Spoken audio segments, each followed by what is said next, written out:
Welcome to another video. I'm TCG, and today we're going to go over the meta after the post-ban list.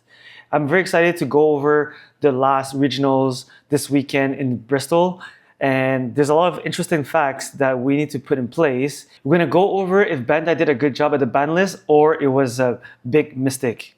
Before we start, I've noticed that 71% of you guys are not subscribed to the channel while watching my videos. If you guys are supporting the channel, please click on the subscribe button, like this video, and click on the bell buttons to be the first to watch my videos, and it will be very, very appreciated. So last week when I saw the new ban list, I saw that Corsica was limited to 2 copies. I'm very convinced that Blue Perp will stay in the top of the list because Blue Perp got only limited to at 95% of its full potential. By limiting Corsica to two copy, it might slow down on curve level 3, turn 3, or turn 4 to play Corsica on Corsica to get 3 units, 2 extra cards, and a base. That's actually broken. So you're just preventing people from doing that, but you're not limiting them. You're not like stopping them from doing it, because if they have 2 Corsica, most likely you're gonna keep it because this is insane value, getting 2 extra cards in the hand and getting 3 bodies on the field throughout the game. If we go straight into on Eggman event, we can see the Bristol originals. So surprisingly, we have 8 Blue Perp, we have 4 Red White, and we have 2 Red Blue Red, and we have 1 Blue White and 1 Blue White Unicorn. So as you can see, there's already an issue. After issuing a ban list and you're still having half of the top 16 being a Blue Perp, that's mean that the ban list didn't do anything at all. So if you scroll, magically, Blue Perp first place, Blue Perp second place, Blue White top 4 with a Blue Red. So of course, Blue Red is the biggest counter to Blue Perp, and we're going to discuss more about it when we jump into the tier list. But clearly that we see the ban list didn't do anything. Blue Perp still the powerhouse of the current meta, and I'm against banning Amuro, but we should find a way to limit Amuro from the aggro accessing Corsica with Adapt and Amuro. So if we can limit in a way that if you're playing blue and purple together, maybe you can only play 2 copies of Amuro because Amuro is just too good in the aggro deck. So Amuro outside of an aggro deck, I tried Amuro with Dio Blue White. I'm still finding like Amuro, it's not as good as in an aggro deck. I might potentially remove Amuro from my Blue White Dio deck.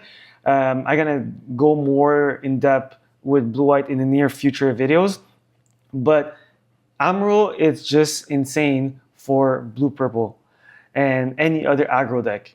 So we need to fix something like that. But interestingly, there's something that's very funny that I found on the website of Bandai. If you guys can see over here, I feel like they're actually prioritizing the reprint sale of Corsica base in STO2. They're trying to sell more copies of STO2 so people can actually play Corsica, all 3 copies in the starter deck instead of limiting them to 2 copies. So if you're playing the starter deck as it is, you're allowed to play 3 copies of Corsica base. So I'll let you guys judge what you think about this statement. So, and especially in April, we're gonna have a restock of STO1 all the way to STO6 for the majority of people. So I'm pretty sure if they're banning Amuro or they're banning Corsica base, the sale is gonna be affected. So I'll drop it for you guys to think what you guys are thinking about why Bandai did this limited restrictions on Corsica base. I'll leave it to your own judgment. So let's go back to the tier list that on the last regionals that define a lot about what happened. So Blue Red top 4, another Blue Perp top 8, and Red decks. So my statements still remain the same about Red deck. Red deck, or especially very high roll deck, and it's a luck sack deck that you wish that you have all your burst into your shield. If you hit all your bursts in your shield, all your close combat, IT, and Battle of Ace in your shield, you won the game against aggro for sure. But if you draw and you get bad hand, like this weekend I played in 4 new type challenge. It was quite sweaty.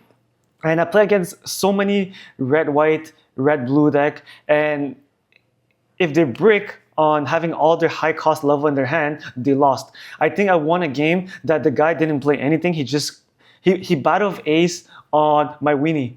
Because I pinged my own weenie. I was playing purple white, and that's the only thing he could have done. And I was just swinging for 5 turns, and he started playing at turn 5 with his big guys, and he was stuck with pilots and 8 level 7, level 8 units, while he only played 8 of them. So red white, blue red, it's extremely high roll deck that I feel that it's really not my playstyle. The only thing I would try maybe like it would be unicorn blue red, but like high command deck, I'm not really a fan of it, other than purple red. Purple red is another deck that I really want to try. That it's really, really fun, but it's also a high roll deck. So we're gonna see if I'm gonna go back to purple red, I mean. So let's see over here. So another blue red, blue purple again, all the whole top 16. You have 1, 2, 3, 4, 5. There's 5 blue perp after top 8 that made it to the top 16. And after that, we have a unicorn blocker, and we have 2 more red-white. So the main reason people are playing red-white, it's to counter aggro, for sure. Like, you have your blockers, you have your command cards, we understand that, it's insane. But it's just that I'm not a big fan of blue-red deck. So if you go back a week before that, that was the insane part, is that pre-Banlist in Dusseldorf in Originals, we got a very interesting deck, which is the purple-white. It's a different version than the purple-white that I'm personally playing. I'm not really a fan of this version of the deck because you're playing 4 Elfrits and 3 Striker Pack, and I feel that I love Elfrits, but I also like Striker Pack, and the only thing that I might test in my own current build, which is Unforeseen, because Unforeseen, it's just insane that it allows you to protect your Lupus against any blue-white decks or any other red-white decks, or even against Wing Zero that going to first strike against you. I think that will protect your Lupus at all costs with a lot of damage on it, and it just get his jobs done and everything like that. So I still debating if I should try Alfred. I've been thinking about it for the past few weeks when I'm playing purple-white. And Alfred, it's a big body, it's a 2/4, but it just removed the drawing power of the deck having Ryuseigo. And that's the 3 costs, level 3, 2 costs, ping yourself, draw a card, discard a card. So that's an extra overflowing affection for me. So if I'm playing Alfreds, I will play Overflow instead of a new sign, but a new sign is just way too good, allowing you to draw 3 cards, discarding 2. So you go really deep into your deck. So I will see how it goes, but this deck won first place at the Originals in Dusseldorf. And I feel that there's a reason why this deck won. So I'll give him the credit, but I'll see if I'm gonna try this deck or not, and we're gonna look at it a bit later. So right now, let's jump into the meta tier list. So basically, as expected, back 2 weeks ago when my prediction was Amuro and Corsica might be a pair ban, that's why I dropped Blue Perp into A tier. But by looking at a new ban list, I believe that Blue Perp still at its 95% of its true power, and it's still insane that I didn't lose to Blue Perp, I believe, this weekend. Maybe I played against the world champ, Jay, at my second new type this weekend in Toronto, and I think he's a very skilled player, and I think I lost to him because I didn't draw my Lupus, and I'm gonna drop that video maybe like on Tuesday or on Thursday, depending on my schedule, which is tomorrow or Thursday. Me against the world champ in the new type challenge. and he was playing Blue Perp. He just got back from Japan on Friday, I believe, and he just came back to play and have some fun.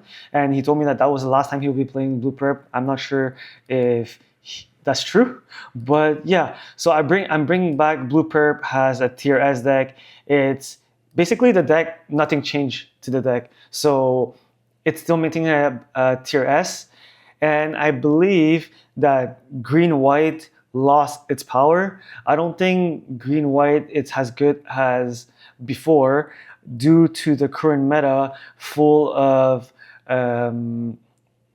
pink decks, blue red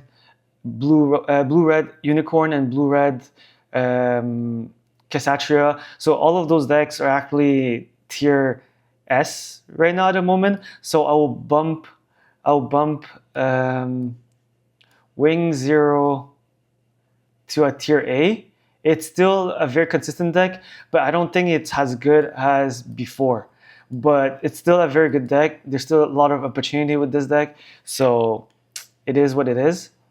So I just added 2 new decks on the side over here, and we have the Destroyed Mode Banshee, and we have the other Unicorn with Banagher. So they both rise to popularity because of the current meta, and I feel that the Banshee Destroy Mode is a tier S at the moment because that's the hard counter. It's an anti-meta to the current Blue Perp meta. We'll play red-blue Destroy Mode, which is what happened. We can clearly see it in the last regionals last weekend, and also the Unicorn blue red, or even like potentially the Unicorn right here, the Unicorn blockers. Those are the very, very top tier list deck that I feel that.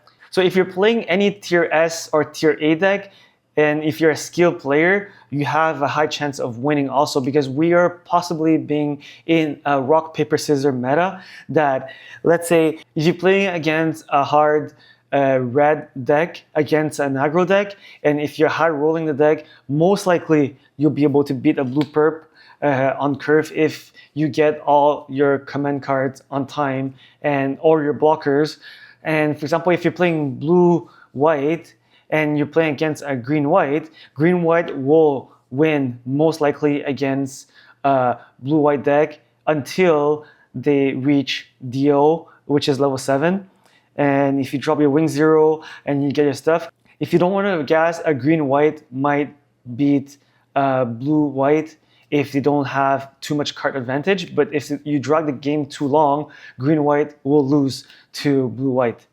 I'm a big fan of the purple-white deck, and that's almost like a mono-purple deck, and it's extremely fun to play with, and I feel that I will stick with that deck until the end of the set, or possibly maybe cook something different, something new, but we'll see about it. For testing purposes, for sure I'll test different decks, but I'm still debating if I should go to Virginia for the originals or not, but I'll keep you guys updated if I end up going or not.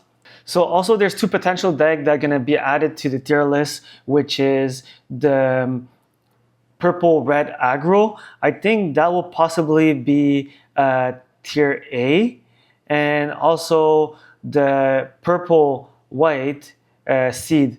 So Seed Destiny, that will be with Impulse Gundam and blockers package with Kira and the new Suppression Freedom.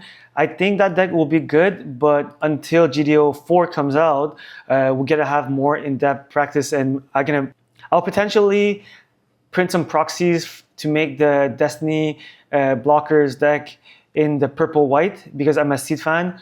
So I'll potentially try that deck, and also I'm gonna make the purple-red aggro. I personally prefer the Lupus IBO red-purple deck more because I've been playing it early GDO 3 and having a lot of fun with it, but it's also like a high roll deck. So we're gonna test more about those decks and give you guys an update next week, and I will start uploading my guide on Metafy as soon as possible. Some of them are going to be free, some of them are going to be paid. So I hope I can help you guys improve your game and get better. So if you guys enjoy this type of content, please drop in the comment below what you would like to watch more, and subscribe, click on the ring button, and like this video, and on to the next one. Thank you.